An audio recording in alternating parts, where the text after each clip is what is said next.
Dr. Stager is an ecologist, paleoclimatologist, and science journalist with a PhD in biology and geology from Duke University, graduating in 1985. He has published over 36 peer-reviewed articles in major journals including Science and Quaternary Research, and has written extensively for general audiences in periodicals such as National Geographic, New York Times, Fast Company, and Adirondack Life.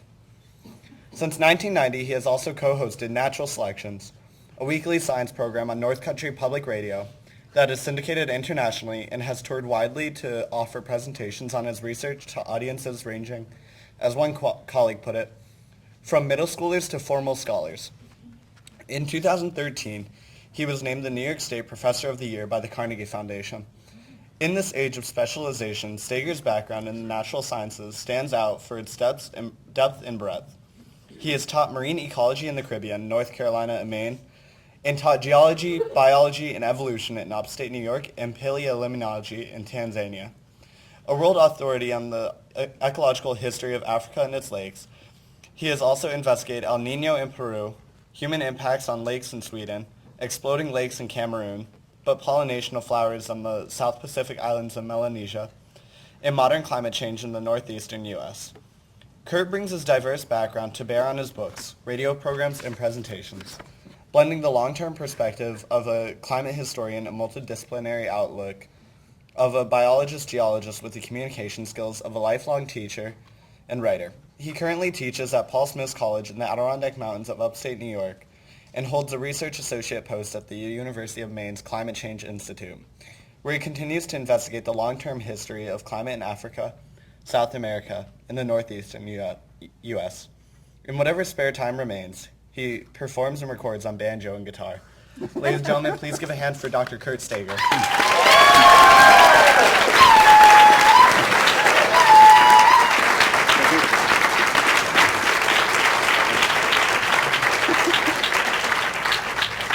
Well, thank you for that great introduction. And thank you, too, again, for that just wonderful, wonderful introduction. And I think it makes actually a perfect introduction to what I'd like to do today. On the surface, I'll be talking about climate change right here in the Adirondacks and ways you can sort of witness these amazing changes that are going on in the earth and see your place in the big picture of time and on the earth as well. But the real story is that it's about you. And that's why I think it was such a great introduction to acknowledge how important you are. And as someone kind of one of the older generations here, I think my generation and people older than me don't see who you are yet. And I just want to make sure you do. So let's start right with it. I'm going to see if we can get this to go. So I press that one, I think. Yes. So, as you know, climate change can be a controversial topic, and a lot of people may believe that it's not resolved, that the science isn't settled, that there's a lot of things still to be worked out. That's not true. The science is settled. And I feel like one of the things we're at risk at losing, in addition to all the other environmental problems, is the trust and value and understanding of what science is and what an amazing, clear window on reality it is, and we depend on it. So what I'd like to do is encourage you to sort of take this position to find out what the science really is and become active or at least literate and understand how it works. Because really, science should be the ally of everybody, kind of the way the Red Cross is on a battlefield. That everybody needs it. So whether you're Democrat, Republican, or whatever it happens to be, I feel like a really great motto that I'm living my life by now that might be of use to you as well came from a scientist in the 1800s, Thomas Henry Huxley. He said, we have to learn what is true in order to do what is right. And I think that's a great thing. So I'm going to try to get both of those going in here, especially the first part. So the thing about what is true, it's important to acknowledge what this time in Earth history means. If you make a list of the effects that humans are now having on the planet with our huge numbers, our gigantic technology, and our interconnectedness, it's mind-boggling. And scientists are sort of tallying this up in their own specialties. When you look at the extinctions, the movement of species around the world, the farms and cities, you can see everywhere the pollution and trash from pole to pole and even in the deep sea, the changing of landscapes, even the way the Earth looks at night, you could say. Well, the dark side of the planet facing away from the sun now glows in the dark. because of us. You can see us. We changed what the planet looks like from Saturn, basically. So a lot of folks are depressed by this, and of course it's a very serious issue, but what I want to get across is these happen because we're powerful. And to be aware of this is empowerment of the kinds of things that we can do if we know who we are and where our place on the earth is and in time. So there's a term for this. It's probably going to become official in the geological literature, kind of following in the traditions of geology, where you say in the deep past there was the age of dinosaurs, then followed by the age of mammals. And they have technical names: the Pleistocene epoch, the Eocene epoch. There's a move afoot now, and maybe you've heard of it, to call this the Anthropocene epoch, which translates to the age of humans. We're leaving a footprint not only on the earth now, but in the geological record that will be able to be read for millions of years into the future. So I want to introduce you to your role as pioneers in this new epoch of Earth history, the Anthropocene. So really, you, the people in this room, are the first pioneers, really, depending on when you want to define when it started. I consider it when we've had modern technology, when we are so numerous and depend on that for our numbers, and we have the powerful technologies and the interconnectedness to become a force of nature. So I want to sort of get into that a little bit more here, just to make a little demonstration of that. We not only can study the world before our eyes, but things that are invisible as well. Things that are invisibly small or so far away that you can't really see them without the technology that we now have. Well, now we know about atoms, that we're all made of atoms. So one of the most amazing things is, as people of the Anthropocene, you are atomically different from any other ancestors we've had. You can follow there are certain kinds of carbon atoms in coal, in the fossil fuels, that are, they have a special isotopic signature that you can follow. When you burn this, you're basically taking oxygen gas from the air, and the little wings of oxygen are sort of flying these little carbon atoms off into the air. Well, they don't just stay there forever. They get picked up by plants, because that's what plants do. So if you noticed at the breakfast lineup this morning, we got like these nice apples there, right? So this is a lot of water, but it's got carbon that it pulled from the air. So things that we put into the air are now in the apple.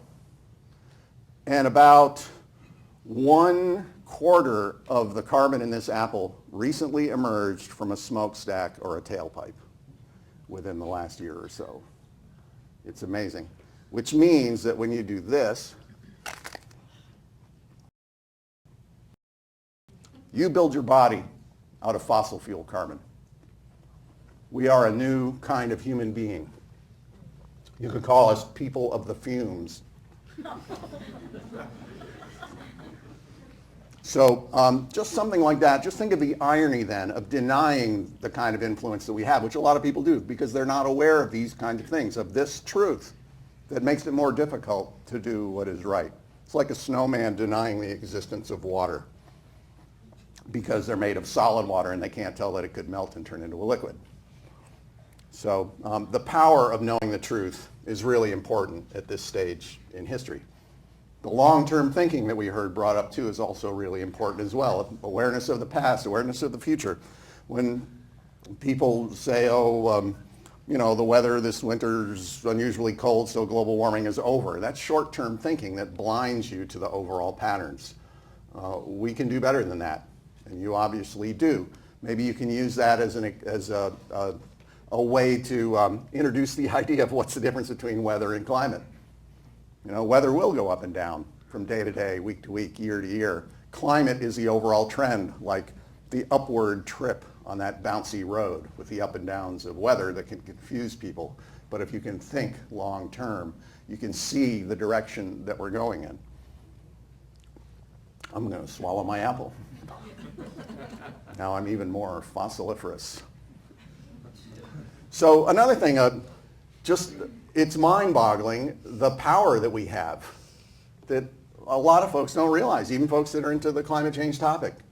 We talk about long-term effects of the carbon dioxide trapping the heat in the atmosphere and warming the earth. A lot of folks don't realize how far lasting that is. We maybe talk about the end of the next century or something. The geological evidence takes the natural cycles that make climate get warm and cool without us, can run them into the future, and that's a 100,000 year cycle map. Anywhere there's an up, it would be warmer on average on Earth. Anytime down, it dips, it'd be cooler. And where the red circle is in the middle is where geologists say the next ice age would probably happen 50,000 years from now. Our CO2 is still going to be in the air then, left over from our civilization. It'll be just enough to raise the Earth's temperature, just enough to cancel the next ice age. We've stopped the next ice age.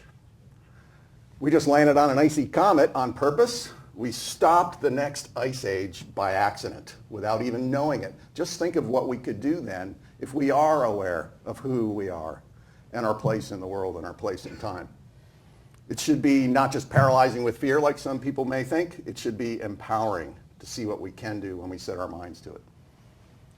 So this is a critical time that all of us in this room are living in. The decisions we make in the next few decades are going to echo on down through geologic time, thousands of years in the future.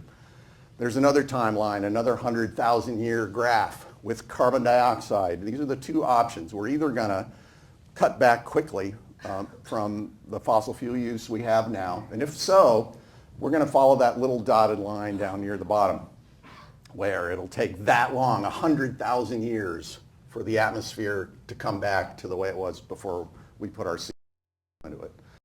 Relatively mild, though, compared to the other situation if we burn all the fossil fuels.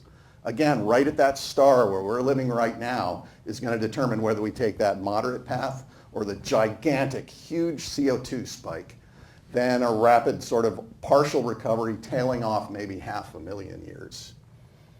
It's unbelievable. It's maybe terrifying in a way to be alive at this time, but it's maybe an honor in a way too, to be able to determine that fate of the world's climate on that kind of a time scale. That's exactly what we're doing.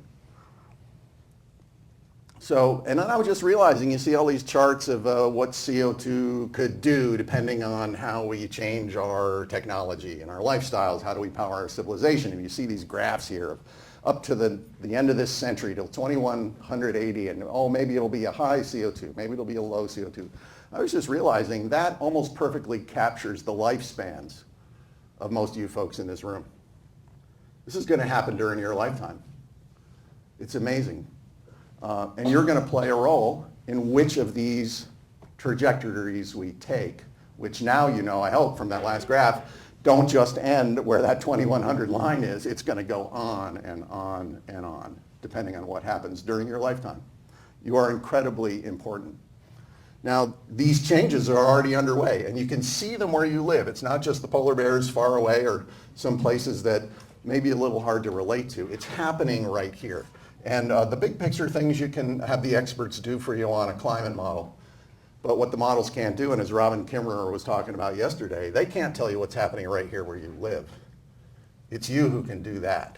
And that brings it home even more to people who are the ones who are going to be making the decisions. So I just thought I would just flip through a few slides of showing you evidence that I've collected from North Country residents of what we're seeing happening, just from their personal diaries, weather records, ice out contests, things like that.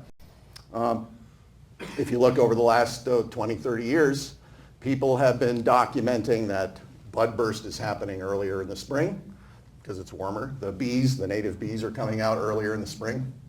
Fortunately, the timing is not messed up yet, like Robin was saying could actually happen so far. There's no evidence of that, but maybe later.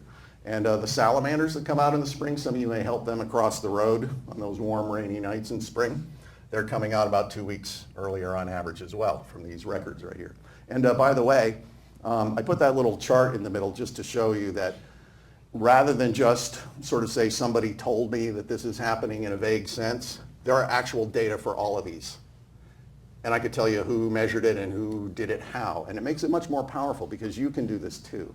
Instead of just maybe repeat what you read, you can document what's happening where you live and back it up with actual numbers as a local expert yourself. So just some other things. So we've got the warming in the spring. Actually, the fall is warming faster. We've got a wetter climate, just like the climate models say should happen to the Earth in general. So those of you that live around Lake Champlain may have noticed that since about 1970, we've got about 3 inches more of rain, and the level of Lake Champlain on average is about a foot higher. That turns out to be important if you have an office on the shore of the lake like the ferry company does in South Burlington, which was ironic. They had to take a boat into their office so they could run the ferry service. For when this was what, 2012 was it, or 2011? I can't remember which now. But anyway, so this stuff is real. This was a fella I interviewed in the workshop there at the ferry place. They had to work in bean boots, then waders, then chest waders for about a month because the lake level got so high.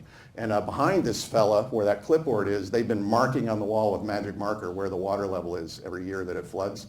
And it's been going up and up and up. There's a record of this trend right there on their workshed. So they are certainly not denying that a change is happening locally. You may have heard that also we're supposed to have more intense downpours. That's actually happening here too. You can look at local weather records, pull out the strongest storms, map them out over the last century. That's one from Dannemora. The blue dots are heavy rainstorms. The higher the dot is on the graph, the more rain fell in a rainstorm. It's been increasing, just like it should be, heavier downpours, which means when you have flash floods, they can tear through a town like Keene right there. That used to be people's backyards before the Irene flood. We also heard about the thunder. We're getting more thunderstorms here, just like you might expect in a warmer, wetter world. This is from a personal diary that was found in an attic in Cranberry Lake. A person he lived there alone for, since 1959 to 1991, a week before he died. Twice a day, wrote down the weather. When the loons came back, was the lake frozen? Just because he loved to do it, just fine hand pencil, just kept it.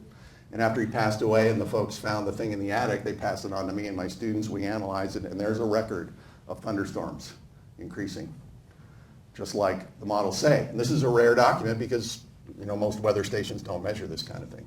And this fella did. Bob Simon would probably be glad to know that we're using his observations. So, and of course it is warming. On average, the winters are getting milder. I tried to think of a nice way to graph that. Here's temperatures from the year I was born, way back in the Pleistocene too. And I made a little box in red of which part of the year, these are temperatures, which part of the year would be below freezing so you could have snow and you'd think it was winter. So you see the width of that box. I'm going to flip through progressive years in the Adirondacks from Lake Placid. It's been shrinking. That's the Olympic year.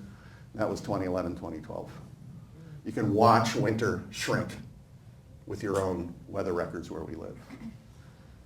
And that's what it would be by the end of the century if the models are right. So anyway, the reason we know this stuff is because people observed it. And they wrote it down or recorded it somehow, and they passed it on. That's the only way we know. This has been going on even with people that didn't know their stuff was going to matter. So your stuff can be of historical significance. Here's the first diary entry I was able to dig up, 1600s. Samuel de Champlain traveling on Lake Champlain, just writing down what he saw, and just happened to mention in passing that as they were paddling down Lake Champlain, they noticed the Green Mountains in Vermont had snow on them in July. That's not normal now, right? It was cooler back then. We're in a different world. He didn't realize he was documenting a world that's not here anymore. Thomas Jefferson came, near the end of the 1700s, wrote a letter to his daughter, said, I talked to some local folks. They told me Lake Champlain freezes the last of November. Just someone's letter home. It's valuable because now you can compare it to the ice records we've got. Here's a 200-year ice freeze-up record for Lake Champlain, and all you need to really see is that the timeline goes from the early 1800s to the present day, and look at the little black stars. The black stars are winter. The main part of the lake didn't freeze. You see a pattern in there. That's a pattern you can't deny, that 3 times in the 1800s it didn't freeze, and now it hardly ever freezes at all in the main lake. That's giant impacts that happen right before your eyes. People who ice fish, take ferry rides and things, are noticing these changes. It's really powerful then to show people that it's not just your imagination. The numbers will show you that. So this is our watch now. People long ago described and built traditions around what they saw. This is our time to document and pass this along to the future as well. So as today's scholars, it's important to learn that you can do this yourself. When we get to this part of learn what is true, you don't just have to take it from professional scientists that don't know where you live. You can become the expert. You can make the science too and use those tools. It's part of your heritage in the Anthropocene. You can then help people do what is right, and you can evaluate when people tell you climate change is a big lie, if it comes from maybe that corporation or something like that. Here's a tool just in case you're looking for some practical things. If you're into the science of this, just memorize Climate Wizard and look it up on the web. It's a nice resource. It's got records of temperature and precip by month, by location, and model projections for the future all over the world. So if you want to show people what's happening where they live and what's likely to happen, you can dig it up on Climate Wizard. So that's a nice, useful tool. But even if you're not into that, they're just the simplest things is take the world that you take for granted and observe it and witness it and tell people about it. Because the world you know is changing, and it won't always be this way, and your documents will become historical documents that people will refer to see what has changed. Even if it's not the science, just how Saranac Lake in the North Country is sort of defined by winter, right? What's that going to be like in 100 years? They're going to look back at that and say, oh gosh, we weren't so much like the Blue Ridge back then in 2014. Some of you may have been noticing things already, and just keep your diary. Like last winter we had a possum show up all winter at our place and feed off the bird feeder. Possums are coming into the North Country now because the winters are getting milder probably. That may become normal with your future generations, but it hasn't been normal till recently. Witness what happens when things change so maybe you can help anticipate what's coming for adaptation. You can see when we had the Irene flood, there's a bridge down there in the Ausable, near Ausable Forks, and look at the wood way up there. Who would even imagine the river could do that when you look at it the way it normally is?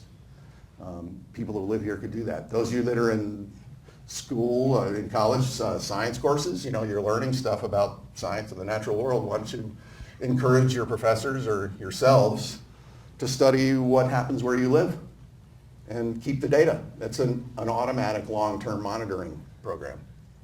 We've got 9 years of this in the woods at Paul Smith's, and we've been collecting plankton for 20 years and temperatures and watching the lake warm up.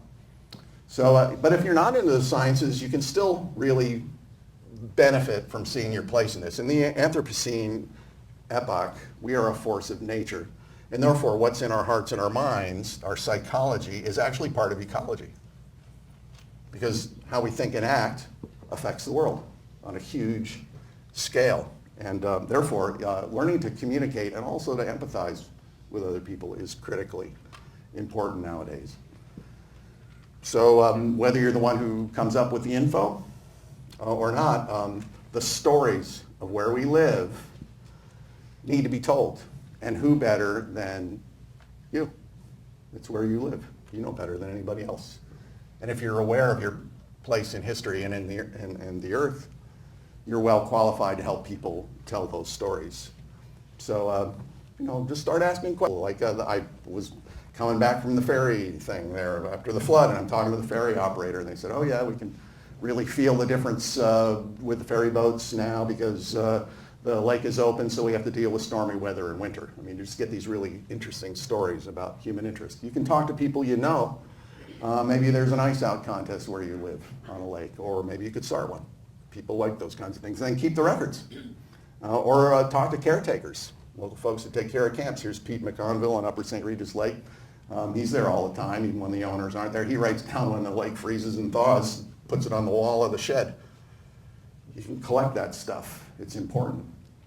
So to start wrapping up, again, it's important to realize that you are a force of nature in this Anthropocene epoch. It's just amazing time to be alive. There's a great quote here, we're the first generation to feel the sting of climate change, the last generation that can do something about it. That's nicely put. That can be empowering. So if you're well informed, You can help other people do what's right, even if you're not the inventor of alternative technologies from wind to solar or green nukes. Have you heard of green nukes? This is amazing. Okay, here's a homework assignment for you as pioneers of the Anthropocene. Learn everything you can about green nukes. There's people who are trying to push this claim it could be the salvation as an energy source. Other folks say, but maybe there's a dark side and we haven't looked into it yet. So the short version of this is it's a kind of nuclear power that doesn't use uranium. It uses thorium. The basic story is the thorium is maybe easier to get hold of. You can't use it for weapons, which may be one reason why the nuclear industry is not using it, because there's less of a market then. The waste doesn't last as long and isn't as dangerous as the uranium, and you can melt down and reuse weapons waste in the reactors and get rid of the nuclear waste from the weapons programs. And they supposedly can't melt down because they're so finicky that if anything goes wrong, they shut off. Wow. So if you could make endless electricity and then also use that to split water and make hydrogen, well, that'd be great. So when I hear that from these folks who are pushing this, I say, well, that's fantastic. It could be the answer to everything. And so what's the dark side? And they say, there is no dark side. Your job is to find out if there's a dark side to this. If there is, tell everybody. If there isn't, do everything you can to tell everybody about it. But that's the kind of thing that needs to be done now by people like you. So even if you're not the inventor, just supporting the best ideas with your votes, your money, your words, your lifestyle is important at this time in the Anthropocene. Because if you don't do things when the good ideas do come up and you recognize them, nothing will come of them. Use any way you can that's creative and effective to get your points across to people, whether it's music or visual arts, theater, straight up lectures, make events happen. We have one at Paul Smith's. We call it the Science Art Music Festival. We have it next April coming up, where you combine, you use science in the service of the arts and arts in service of science. So to wrap up, I'd like to sort of use that, but also maybe refer back to our opening ceremony. And I'd just like to try something with you. I was sort of brainstorming what would be really cool. And I'm not sure this is going to work, but bear with me if it doesn't. So if we could cut down any of the lights we could. I don't think we could take them all down, but as dark as we can get it. And I'm going to put this down. I'd like you to help me do something here. So I was thinking about that ceremony where you're acknowledging the thunders and how they bring life back to the earth. I thought that was really neat. And the way Robin Kimmerer talked yesterday about taking traditional knowledge and taking the best of that and using that, sort of building it into your lives, maybe in ritual form or maybe not, to help you remember your place in the world, which science can also support. But having these traditions or fun things to do makes it something you just want to build into your life, and it becomes way natural. So I just want to try something too, just maybe illustrate also what I kind of think of you all as this great storm, this great wind that's sweeping through the world now. So I'm going to start over here, and I'm going to do some movements, and I'd like you to do them. I'm going to start here and walk this way, and I'd like you to become a thunderstorm. So I'm going to start here, and I'm going to move, and as I'm facing you, just do what I do. I'm going to do this, then I'm going to do this, then I'm going to do this, and then the tricky part is I was trying to think of where the most resonant stuff in the room is, and I think it's your seats. So if I could ask you to stand up for a minute. When we're done with this part, you see how the seat flips up? I'd like you to use this as a drum. So just wait your turn. Watch what you can become as part of a bigger thing as pioneers of the Anthropocene.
Welcome to the Anthropocene.